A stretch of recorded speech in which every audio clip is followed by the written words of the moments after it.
Katawa Shoujo. Although I pronounce it stuff, as everybody knows by now. But this is a dating Sims game. Don't judge me, but it looked very cute, very adorable from what I have seen. So I thought, why not play it? I need a lighthearted game. So, let's get into this. A light breeze causes the naked branches overhead to rattle like wooden wind chimes. This is a popular retreat for couples in the summer. The deciduous trees provide a beautiful green canopy far out of sight of teachers and fellow students. But now in the late winter, it feels like I'm standing under a pile of kindle. I breathe into my cupped hands and rub them together furiously to prevent them from numbing in this cold. Just how long am I expected to wait out here anyway? I'm sure the note said 4 p.m. Ah yes, the note slipped between the pages of my math book while I wasn't looking. As far as cliches go, I'm more of a fan of the letter in the locker, but at least this way shows a bit more initiative.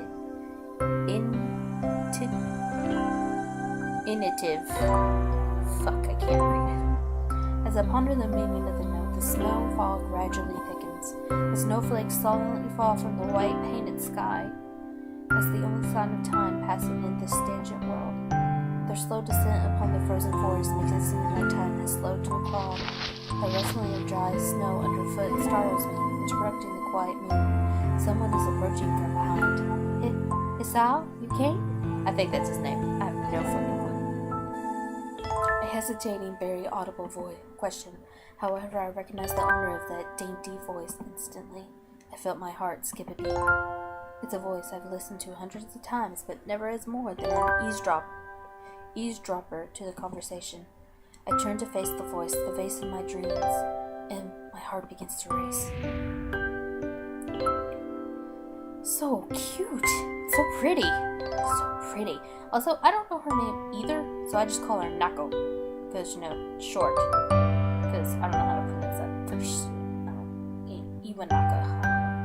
But I call her Nako. I got a note telling me to wait here. It was yours?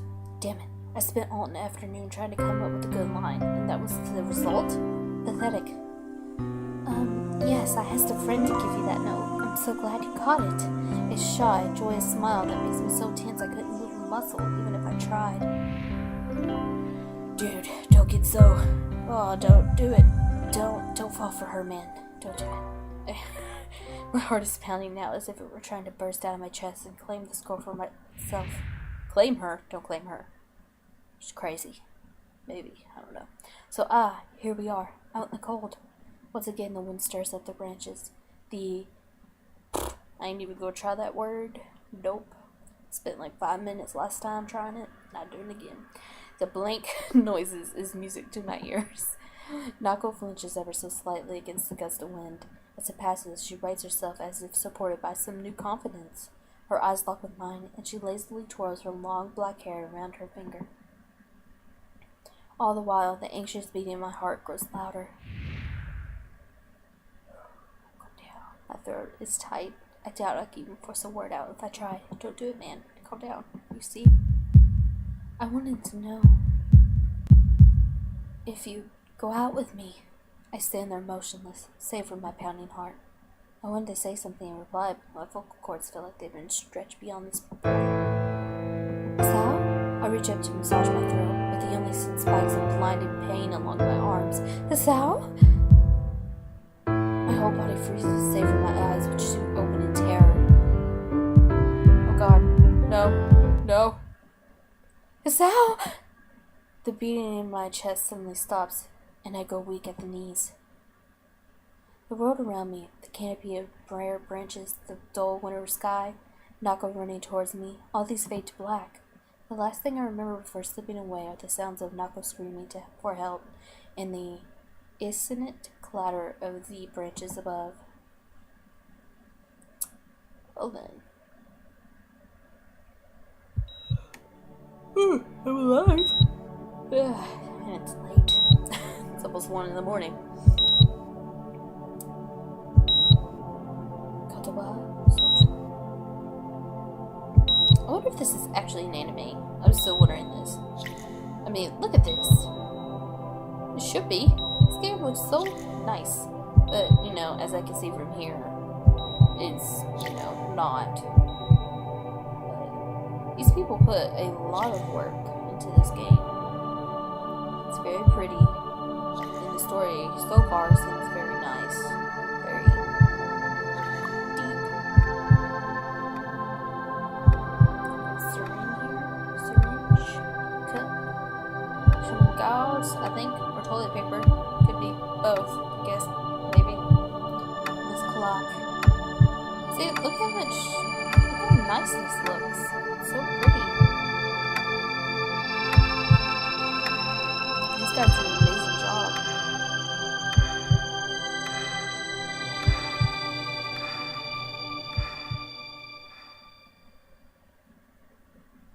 Ooh, I'm tired. It's been 4 months since my heart attack. Ooh, it's bad. And that whole time, I can probably count the times I've left the hospital room and supervised at one hand. 4 months is a pretty long time when you're left alone with your thoughts. So I've had plenty of time to come to terms with the situation. Arrhythmia. A strange word, a foreign, alien one that you don't want to be in the same room with. A rare condition that causes the heart to act erratically and occasionally beat way too fast. It can be fatal. Apparently I had it for a long time. They said it was a miracle that I was able to go out on so long without anything happening. Is that really a miracle? I guess it was supposed to make me feel better, more appreciative of my life. It really didn't do anything to cheer me up. My parents, I think, were hit harder by the news than I was.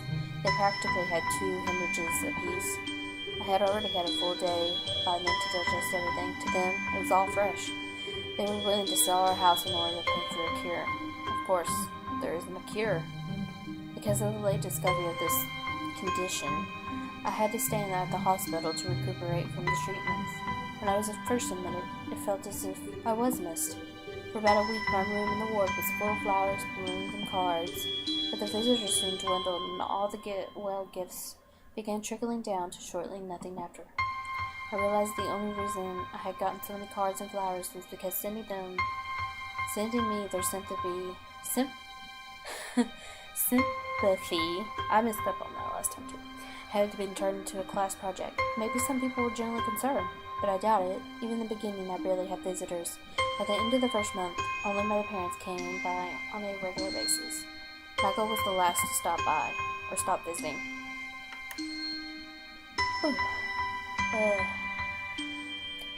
After 6 weeks, I never saw her again. We never had that much to talk about when she visited anyway. We didn't touch the subject that had between us on that snowy day ever again. The hospital? It's not really a place I like to live. The doctors and nurses feel so impersonal and faceless. I guess it's because they are in a hurry and have a million other patients waiting for them, but it makes me feel uncomfortable. For the first month or so, I asked the head cardiologist every time I saw him for a rough estimate of when I would be able to leave. He never answered anything in a straightforward way, but told me to wait and see if the treatment and surgeries worked. So I idly observed the scar that those surgeries had left on my chest slowly changed its appearance over the time, thinking of it as some kind of omen. I still ask the head cardiologist about leaving, but my expectations are low now, that I'm not disappointed anymore when I don't get a reply. The way he shuffles around the answer shows, that have been, at least there is some hope. At some point, I stopped watching TV. I don't know why, I just did. Maybe it was the wrong kind of escapism for my situation. I started reading instead. There was a small library at the hospital, although it was more like a storeroom for books. I began working my way through it, one small stack at a time. After consuming them, I would go back for more. I found that I like reading, and I think I even became a bit addicted. I started feeling naked without a book in my hands. But I loved the stories. That was what my life was like. The days became increasingly harder to distinguish from each other. Differing only by the books I was reading and the weather outside. It felt like time blurred into some kind of gooey mass I was trapped inside. Instead of moving within, a week could go by without me really noticing it. Sometimes I paused in realization that I didn't know what day of the week it was. The other times, all the things that surrounded me would painfully crash into my consciousness, With a very nonchalantly I had set up for myself. I think that's right. The pages in my book would start to feel sharp and burning hot, and the heaviness in my chest would become so hard to bear that I'd have to put the book aside and just lay down for a while, looking at the ceiling as if I was going to cry.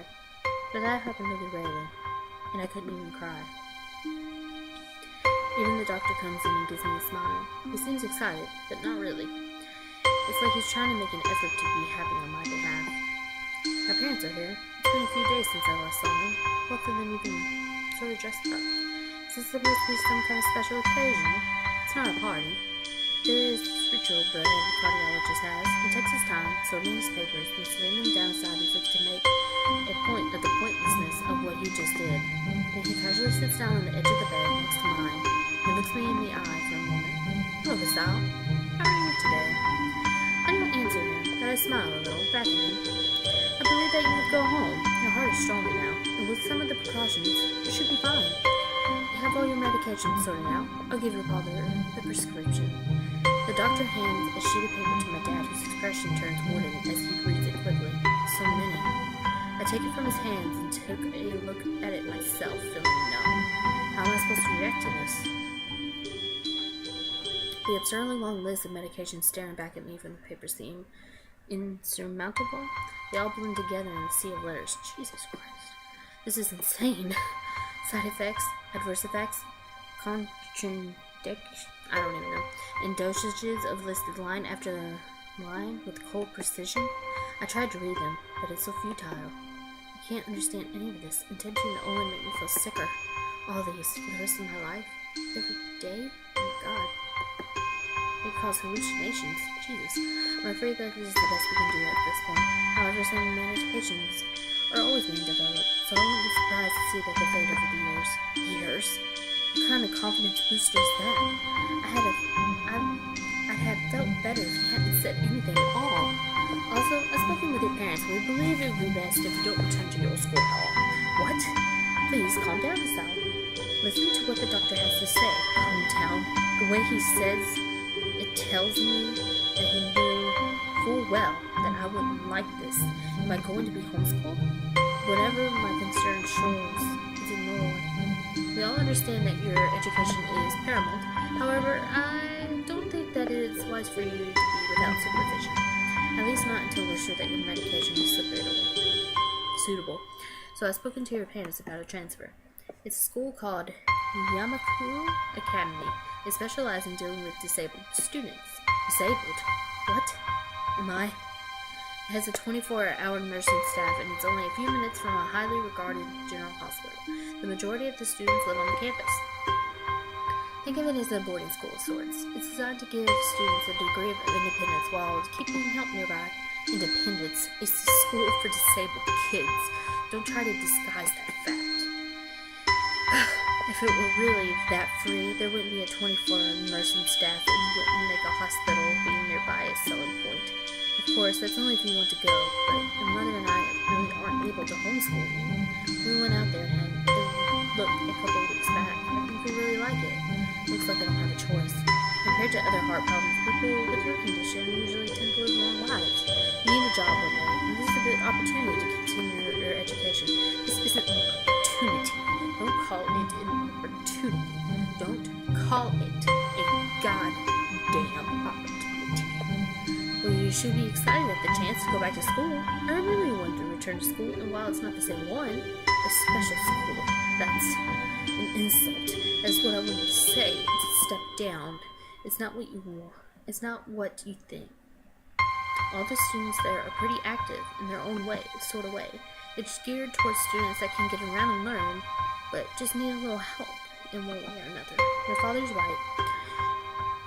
And many of the graduates of the school have gone on to do amazing things. A person doesn't have to be held back for the disability. One of my colleagues in another hospital is a graduate. Don't care. A person doesn't have to be held back for the disability. That's what a disability is. I really hate that something so important was decided for me. But what can I do about it? A normal life is out of the question now. It's funny, I had always thought my school was actually kind of boring, but now I miss it. I want to protest. I want to blame this lack of reaction of shock or fatigue. I could easily yell out something now, something about how I can go back to school anyway. But no, I don't say anything. The fact is that I know it's futile. I look around the room feeling very tired all of the sudden. The hospital, doctors, my condition, everything. I don't see anything that would make me feel any different. There really isn't a choice, I know this, but the thought of going to a disabled school, what are those even like? As much as I try to put a positive spin on this, it's very difficult. But let me try. A clean slate isn't a bad thing. That is all I can think of to get me through this. At least I have something, even if it's a special school, it's something. It's a fresh start, and my life isn't over. It would be a mistake to just resign myself to think of that.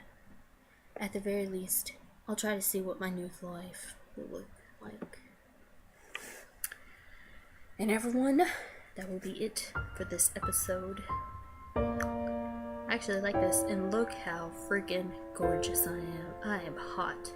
I am a hunk. The ladies will love me. But yeah, I will see you guys later. Bye!